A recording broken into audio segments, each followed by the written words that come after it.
Instant famille, la rubrique qui soulage les familles. Nous avions commencé avec les 10 choses à éviter en fin d'année pour le bien-être familial. Sur les 10, nous avions énuméré 7 points. Nous continuons dans ce numéro sur cette grande thématique avec le révérend pasteur Aimé Prudence Djido, l'amoureux du bien-être des familles. Pasteur, bonsoir. Bonsoir Belvide et bonsoir à tous les téléspectateurs. Comment vous allez, pasteur? Je rends grâce, je bénis le nom du Seigneur. Amen. Pasteur, les 10 choses à éviter en cette fin d'année pour le bien-être en famille. Nous avions parlé de 7 choses. Oui, nous avons déjà parlé du défaut de planification, qui est une chose à éviter. Nous avons aussi parlé de la trop grande vitesse qu'on observe en fin d'année. Nous avons parlé aussi de la fatigue à éviter. Nous avons aussi parlé des mésententes qu'il faut éviter alors en fin d'année. Nous avons parlé aussi des boissons alcoolisées. Il ne faut pas alors toucher aux boissons alcoolisées en famille pour ne pas créer des incidents malheureux et des accidents. Nous avons aussi parlé du défaut de communication. Nous avons parlé du manque de pardon parce qu'en fin d'année, il faut se pardonner à soi-même. Il faut pardonner à tous ceux qui sont autour de nous, dans notre famille, pour mieux aborder l'année nouvelle. Merci beaucoup, pasteur. Nous allons continuer avec les 3 autres restants. Oui. Nous allons commencer par les comparaisons. Oui, les comparaisons. On dit souvent que comparaison n'est pas raison. Et en famille, nous devons éviter les comparaisons en fin d'année. Parce que les comparaisons sont source de beaucoup de conflits en famille.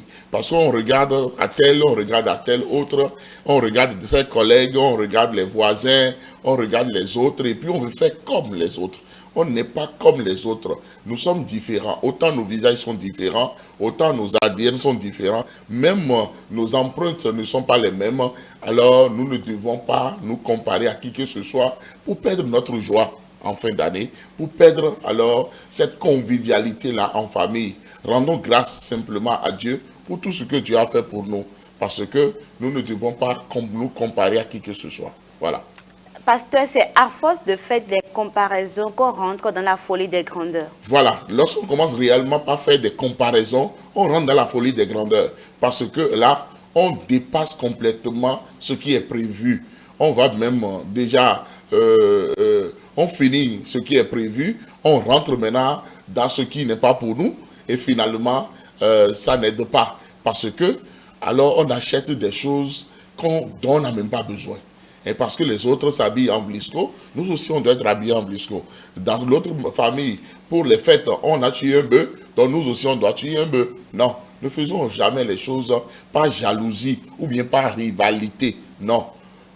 Non, non, non, non, non, ne vivons pas comme ça, sinon nous allons perdre complètement notre connexion avec Dieu. Nous allons nous créer des problèmes, nous allons nous briser les os et nous aurons tout le temps maintenant de nous plaindre alors que Dieu n'aime pas les plaintes. Donc c'est après les fêtes maintenant qu'on rentre dans le chagrin. Oui, on rentre vraiment dans le chagrin, alors que la bénédiction de Dieu n'est jamais suivie de chagrin. C'est pour cela que nous devons savoir raison garder. C'est la vie qui importe. Si nous sommes vivants en fin d'année, célébrons cela, soyons reconnaissants et ne soyons jamais dans la folie des grands. À cet effet, c'est important de vivre alors avec ses moyens et de faire tout comme on peut, même en cas de fête. Oui. Il faut vraiment vivre selon ses moyens. Il ne faut pas exagérer. Il ne faut pas aller alors rentrer dans des dettes, qui est le 10e point. Alors pour dire qu'on veut faire comme les autres. Non. Dieu a créé plusieurs moments dans la journée. Le matin, le midi, le soir et la nuit. Dans une année aussi, on a plusieurs saisons. La saison sèche et la saison des pluies. C'est dire que chacun aura son moment de gloire. Nous ne devons pas alors être dans la précipitation, être pressé d'être dans la gloire au point alors de manger la semence, de manger la graine que nous devons semer, ou bien aller commencer par nous endetter. Toute dette qui ne nous amène pas à une croissance financière est une mauvaise dette. On ne s'endette pas pour festoyer, on ne s'endette pas pour s'alimenter comme les gens. Non, c'est une mauvaise dette, nous ne devons pas faire cela. Ça ne va pas aider en famille. Donc, en parlant de dette, pasteur, c'est la folie des grandeurs qui introduit la dette. Oui, c'est la folie des grandeurs qui introduit des dettes parce qu'on veut faire au-delà de ce qu'on a et ça n'aide pas. On dépense toutes ses économies. On dépense ses économies. Au-delà maintenant de ces économies, on va maintenant s'endetter pour pouvoir être comme les gens ou paraître. On ne doit jamais paraître, on doit être. Donc, c'est bon d'être que de paraître. D'accord, un message à ceux-là. Oui, nous sommes en fin d'année et lorsque nous sommes en fin d'année, dans toutes les familles, il doit y avoir maintenant de la gratitude, il doit y avoir vraiment l'ouverture d'esprit, il doit y avoir le remerciement surtout à Dieu, des moments de chant, de danse à la gloire du Seigneur et on doit savoir raison garder par rapport à tout ce que nous allons faire pour paraître. Nous ne devons jamais paraître, nous devons être simplement. Et c'est ça. Lorsque nous sommes surtout des enfants de Dieu, nous ne devons pas alors paraître, nous devons donner gloire à Dieu dans notre famille, dans notre maison. Et c'est bon d'expliquer tout ceci, que ce soit en couple, que ce soit avec les enfants, d'expliquer tout cela pour que tout le monde soit à l'aise et qu'on soit vraiment dans l'esprit alors de fin d'année et de bonnes fêtes, sans créer des incidents, sans créer des accidents et bien rentrer dans l'année nouvelle avec la gloire du Seigneur, avec les bénédictions de Dieu. Merci beaucoup, pasteur. À présent, c'est le moment de partager ces leçons de vie avec nos téléspectateurs. Et bien, on miro kodo edo no ato ikpolo bo na blo wo bo miro di do no o family bikwi we kwendo le bikwi ro eni no zo nu mo we nu o te we god si kodo e mi de si ko mi kodo wa yo we yete e do na tek mon dan lo bo o so ke na tin lo wendo le meno o fifo e do na podo ho he gangan me le wa le domino ko yo me na ze ke gbere ya e o me no ze wo so ke mi le lo mo na si wo no po o fifo no lo mo na bi o ko ye o de fo mi podo awa jijepo o nu tanton go mi lo dire que mi na no ze nu lo mo na po mi le do me de le wu de me de le wa le o to mi tele de su mi na wa le de me de le do afoda ko mi te su mi na do afoda ko de me de le wu yin bu o mi de su yin bu mi na wu e o we do me si o si no we no wa mi do na yin me de lo mo na no dire mi de do me de bu pere ko e mi ko lo gbe o ni a to pe nu ma o eni o inu da ho de ro taji o nu te ne go de si ho mi do we yete de mi ko yin me de lo boro mi de le jere do me wo o ama moro jire ke mi ja nu da ho le do sin be ai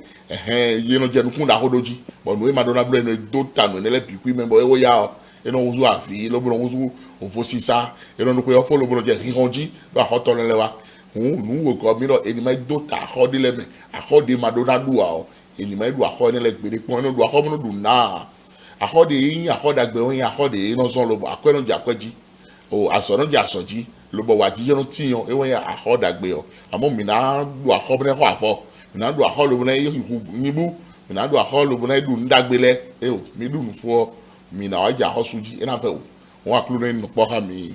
Merci beaucoup, pasteur. C'est le moment de partager vos communiqués avec nous, surtout en cette fin d'année, vos contacts. Oui, je suis le révérend Dido Priguen-Sémé, je suis psychosociologue de formation, pasteur Assemblée de Dieu au Bénin, de l'église Assemblée de Dieu d'Agla à Clomé. Je suis coach, formateur et consultant en développement personnel, en question d'entreprise et en question de famille. Je suis auteur de 14 livres pour le moment. Plaise au Seigneur, dans l'année nouvelle, d'autres livres vont venir encore s'ajouter. Je suis aussi auteur de 20 formations qui attendent sur Telegram. Alors venez à ces formations-là. Au-delà des audios de formation, il y a aussi des livres en PDF qui attendent dans toutes ces classes de formation.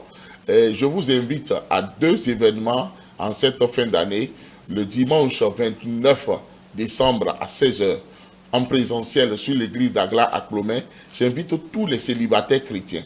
Que vous soyez un jeune déjà en âge de vous marier, vous n'avez pas encore trouvé de conjoint, que vous soyez veuf ou veuve ou divorcé, alors vous êtes chrétien, alors vous êtes invité à ce grand événement-là pour pouvoir faire un brassage et 2 couples seront alors au rendez-vous pour vous coacher, des couples qui s'y connaissent, le couple pastoral Dido et le couple Afouda. Donc soyez là et vous serez alors bénis. Au début de l'année nouvelle, du 1er au 5 janvier 2025, j'offre une formation gratuite sur WhatsApp à tous les hommes mariés. Parce que les hommes mariés sont en train de se tuer sans le savoir. Alors nous allons éclairer la lanterne de beaucoup d'hommes mariés par rapport à qui est leur épouse, quelle relation chaque mari doit avoir avec sa femme pour ne pas se faire du mal. C'est de ça qu'il s'agit en début d'année. Inscrivez-vous, appelez-moi ou bien écrivez-moi par WhatsApp pour que je vous inscrive à cette formation-là qui va vous faire beaucoup de bien. Pour me contacter, il suffit de taper le plus 229 01 95 15 67 40 ou le plus 229 01 97 56 63 34.